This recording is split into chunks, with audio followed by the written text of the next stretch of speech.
Thank you so much. We're very excited to be here.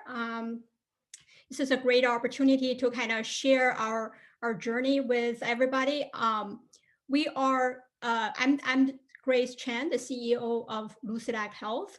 We are a San Francisco, California-based early stage company. We started doing remote patient monitoring about 18 months ago. So far, we have close to 3,000 patients, Medicare, 100% Medicare patients, about 70% of Medicaid patients on our remote patient monitoring platform. So today, I really want to kind of share with you our solution, as well as a lot of lessons learned and the journey we have taken.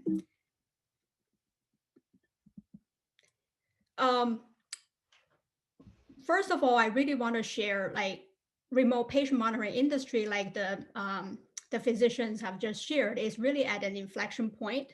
The experience we have had so far for the past, maybe 2 years is there's a mixed results. What we have learned is that a lot of the remote patient monitoring solution is very much device centric. There are so many medical devices with fancy interfaces out there.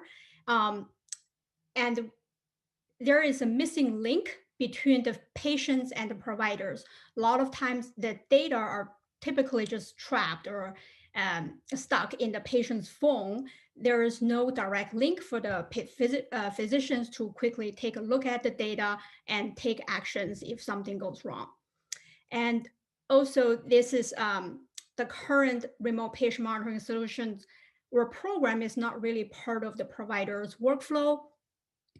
Just like Dr. Egger said, how to get those data into the existing EHR is a huge challenge.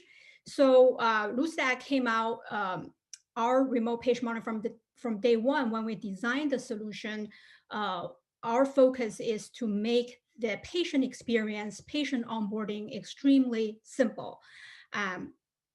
Also, for the provider side, we want to make the provider's experience a lot simpler and make their ROI, how to they make the reimbursement from Medicare work for the providers, how to make the operation easier and not have to hire a lot of new people just to manage the program, and basically make the ROI works. The last piece is really, there are so many more devices coming to the market, and they're more innovative, much smaller size. How to introduce them to the providers in a much easier way than creating different remote patient monitoring process with different companies. And then also, patients want to have their own blood pressure devices. What are you going to do with that? So I would like to kind of quickly go over our solution from the patient's perspective. We have 5 different devices, from blood pressure and thermometer. They're all Bluetooth enabled. Very special part of our hardware devices, we designed and deployed a gateway hub. This hub has a 4G LTE network enabled already, chip inside. It can automatically communicate with all the devices through Bluetooth and send the data to LucidAct cloud through basically cellular network. The other part of this, that you can see the box, this is kind of our generation box. It's pretty bulky, but we purposely designed that way with big buttons. With big emergency buttons that patients, it can serve as a PERS call center, PERS services. We provide 24/7 personal emergency response services. This box can also talk back to the patients after they take their blood pressure and say, hey, your blood pressure is this, and is activated. The language, we can customize this box to speak in multiple languages, from English, Spanish, Chinese, and Korean. So that's very much customizable. We recently get into a contract with a medical center who is serving the biggest Chinese population in Northern California. So this language customizable capability is very important for them. So that's kind of, Dr. Egger just mentioned a moment ago, like how can we move transition from analog to a more digitized way, and then we put a lot of efforts in this. I first tested out this device with my mother, who is many dual eligible patient, who is very much non-tech savvy, but she knows how to use a blood pressure, measuring my dad's blood pressure for years. So, and then when I got her approval, I know this is a good solution for many of the non-tech senior patients. And from there, our second kind of part of our service is we offer a remote call center staffed with certified nurses and pharmacists. So this is more of a distributed, remote team who can help kind of be the insular layer between the massive amount of vital data from patients' home to the provider side. There are a lot of, we send, at the very beginning, we send a lot of alerts, and we need a kind of a intermediate layer to filter the alerts and get symptom checked out before escalating to the physician side. So that's kind of the second part we are offering. The third piece is really the cloud-based care management platform that can retrieve the data from our hub. Just like the doctor mentioned a moment ago, we got so much data, especially from EMR as well. We're part of the Commonwealth Health Alliance HIE. So we can merge the patient's health history, medication, diagnosis, allergies, and with the conversation that the nurses took, tons of data coming in.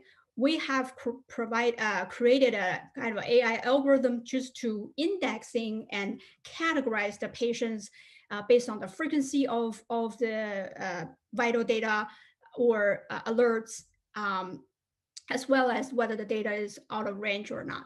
So what we have done is we categorize those patients based on 16 different categories of their social determinants of health need. So this area, I have to say, we have started. There's still so much work to be done.